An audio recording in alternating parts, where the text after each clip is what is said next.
নমস্কার বন্ধুরা, সবার প্রথমেই তোমাদের থেকে আমি ক্ষমা চেয়ে নিচ্ছি। কারণ ভিডিওটা করার পর ভয়েসটা এতটাই স্লো হচ্ছিল, সেই জন্য আমাকে আবার নতুন করে ভয়েসটা দিতে হলো। তার জন্য কথা কিন্তু একটু আগুপিছু হবে, প্লিজ তোমরা কিছু মনে করো না, পুরো ঘটনাটা শোনো। আজকে আমি একটা অন্য বিষয় নিয়ে তোমাদের সাথে কথা বলবো বলে এসেছি। বন্ধুরা, তোমরা সকলেই আশা করি জেনে গেছো যে আর.জি. কর মেডিকেল কলেজের ঘটনাটা তোমরা কম বেশি সবাই জেনে গেছো। তো আমিও জানি, কতটা সত্যি জানি আর কতটা মিথ্যে জানি আমি জানি না। তবে ঘটনাটা অনেক দিন আগেকার, তখন সেরকমভাবে ফোনেও অত কেউ ছাড়েনি, অতটা বুঝিও নি। কিন্তু এই দুদিন হচ্ছে না, ফোন খুললেই আর.জি. কর হাসপাতাল,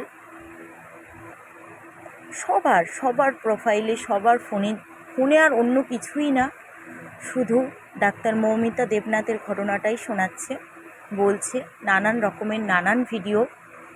তো সেই সব দেখার পর মনে হলো না, তোমাদের সাথে আমারও কিছু শেয়ার করা দরকার। কারণ আমিও তো একটা মেয়ে হয়ে আর একটা মেয়ের এরকম কী বলবো, বলার ভাষা হারিয়ে ফেলছি।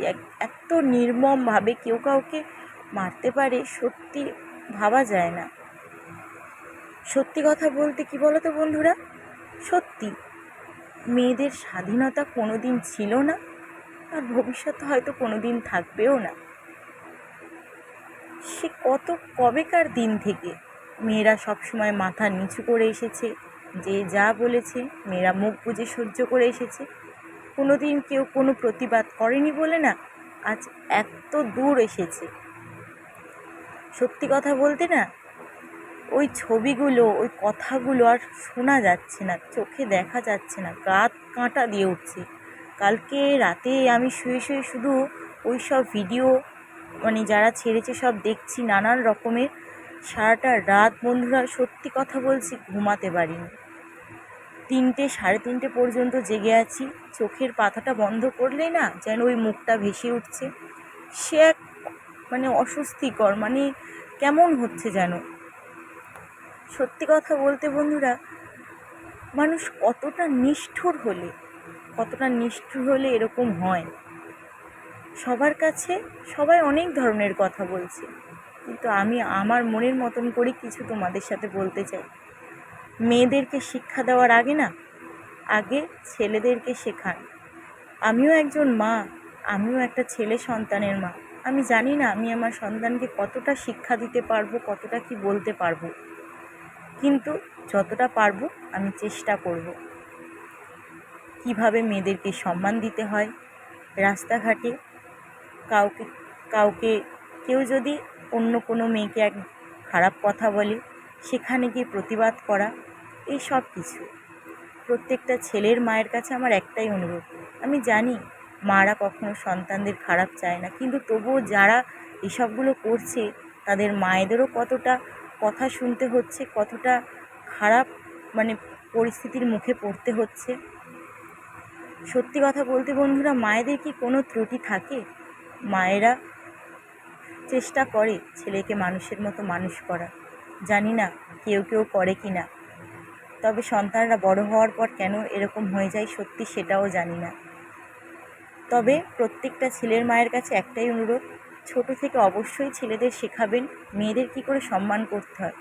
শুধু বিয়ের আগে নয়, বিয়ের পরেও নিজের স্ত্রীকে কী করে সম্মান করতে হয় সেটাও শেখাবেন। আর মেয়ের মায়েদের কাছে তো একটাই অনুরোধ, মেয়েদের কখনো বলবেন না ছোট থেকে যে যা বলবে মুখ বন্ধ করে সহ্য করতে হয়, এক কান দিয়ে শুনবি এক কান দিয়ে বার করে দিবি, কারণ মেয়েরা পরের ঘরে যাবে, সংসার করবে, সেই জন্য। কখনোই না, মেয়েদেরকে কখনোই এইগুলো শেখাবেন না। মেয়েদেরকে শেখাবেন কেউ কিছু বললে যেন অন্যায়ের বিরুদ্ধে তারা প্রতিবাদ করে, রুখে দাঁড়ায়। যা হবে তার জন্য তো বাবা মা আছে, বাবা মা দেখে নেবে। কারণ অন্য কেউ খাওয়াবে না, পড়াবে না, যে যা বলে এক কান দিয়ে শুনবে, বার করে দেবে। বাবা মার সাথে থাকলেই সব কিছু করা যায়। আর সত্যি কথা বলতে বন্ধুরা, মেয়েরা শুধু বিয়ের আগে নয়, মেয়েরা বিয়ের পরেও মেয়েদের কোনো নিরাপত্তা নেই, মেয়েদের কোনো স্বাধীনতা নেই। প্রত্যেকটা বাবা মা চায় তাদের মেয়েকে মানুষের মতো মানুষ করে পড়াশুনো শিখিয়ে একটা ভালো ছেলের হাতে তুলে দেওয়া, এটাই মেয়েদের জীবন। কিন্তু জানি সবাই খারাপ হয় না, কিন্তু যারা খারাপ হয় আমি তাদের উদ্দেশ্যে কথাগুলো বলছি। আমি তো এই পরিস্থিতি ফেস করেছি, আমি জানি। মেয়েরা মানে মেয়ের মায়েরা বাবারা মেয়েদেরকে বিয়ে দেওয়ার পর শান্তিতে থাকে যে না, আমার মেয়েটা ক্ষতি হলো না, তাকে ভালো ছেলের হাতে দিলাম। কিন্তু বিয়ের পরেও কি সেই মেয়েটা সুখী হতে পারে? তোমরাই বলো বন্ধুরা। শ্বশুরবাড়ি নানান লোকের নানান কথা, দিনের পর দিন অত্যাচার, স্বামীর গায়ে হাত তোলা, তার উপর নানান ধরনের অত্যাচার করা, এগুলো কি অত্যাচার নয়? মেয়েদের কোথাও স্বাধীনতা নেই, মেয়েদের কোথাও নিরাপত্তা নেই, একমাত্র তার বাবা মা ছাড়া। কিন্তু বাবা মা কি সারা জীবন মেয়েকে কাছে রাখতে পারে? কিন্তু পরিস্থিতির চাপে পড়ে বিয়ের পরেও হয়তো কিছু কিছু মেয়েদের বাপের বাড়িতে থাকতে হয়। এই নিয়ে আর কি বলবো। তো একটাই কথা বারবার করে বলতে চাই, মেয়েদেরকে কখনোই ছোট থেকে শেখাবেন না যে যে যা বলবে চুপ করে শুনবি, মেয়ে হয়েছিস পরের বাড়ি যাবি সংসার করবি, কখনো না। সব সময় শেখাবেন যে যা বলবে উল্টে তার উত্তরটা দিয়ে আসবি। দ্বিতীয়বার কেউ বলার আগে 10 বার ভাববে যে একে বলবো কিনা। কেউ যদি বলে যে হ্যাঁ মেয়েটার মুখ আছে, মেয়েটার কথাবার্তা ভালো না, যা ইচ্ছা বলে বলুক, কিন্তু মেয়েদের রুখে দাঁড়ানো উচিত। আর প্রত্যেকটা ছেলের মায়েদের কাছেও একটা অনুরোধ, ছেলেদের ছোট থেকে শেখাবেন মেয়েদের কী করে সম্মান করতে হয়। বিয়ের আগে বলো, বিয়ের পরে বলো, প্লিজ দয়া করে শেখাবেন। প্রত্যেক বছরই বলতে পারো, নানান জায়গায় নানান এরকম ঘটনা শোনা যায়, কিন্তু কোনো প্রতিবাদ হয় না। আমরা তো সাধারণ ঘরের মেয়ে, আমরা কি সত্যি প্রতিবাদ করতে পারবো? যদিও করি, আমাদের কথা কি কেউ শুনবে? যারা বড় বড় দিদিরা আমাদের মাথার ওপরে আছেন তারাই কিছু বলেন না। তো অনেক কিছু বলতে ইচ্ছে করলেও না মাঝে মাঝে মুখটা বন্ধ রাখতে হয়। কোথায় কি বলবো না বলবো অনেক ভেবে চিন্তে কথা বলতে হয়। কিন্তু আজ নিজের যেটা মনে হচ্ছে সেটাই বলছি, বিশ্বাস করুন।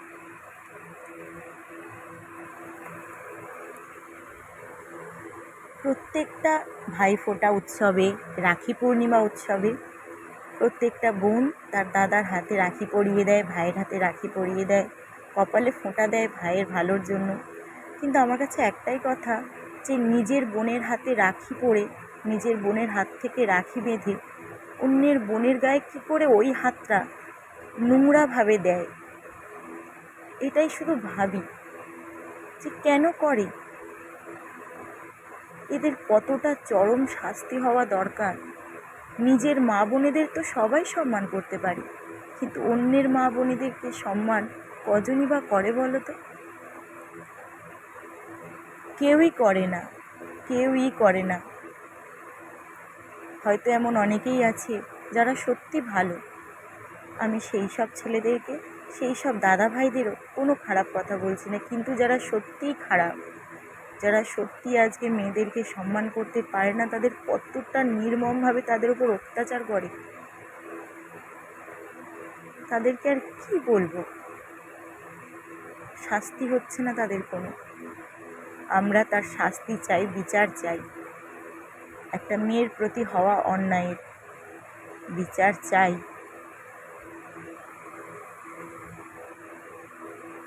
তোমরা সবাই রুখে দাঁড়াও। ভগবানের কাছে একটাই কথা বলার, ভগবান তো সব দেখতে পান, এগুলো কি দেখতে পান না? জানো বন্ধুরা, আমি মাঝে মাঝে ভাবি যে সত্যি যদি এমনটা হতো, মেয়েদের মধ্যে তো মা দুর্গার রূপ আছে, সত্যি যদি কেউ নোংরা ভাবে, নোংরা নজরে একটা মেয়ের দিকে তাকায়, সেই সময় যদি মা তাদেরকে ভর করেন, মা তাদেরকে বাঁচান, কিন্তু এমনটা হয় না, হবেও না কখনো, আমি জানি। এটা শুধুই ভাবনা আমাদের। তো আজকে ভিডিওটা এ পর্যন্ত বন্ধুরা, আর কিচ্ছু বলার নেই।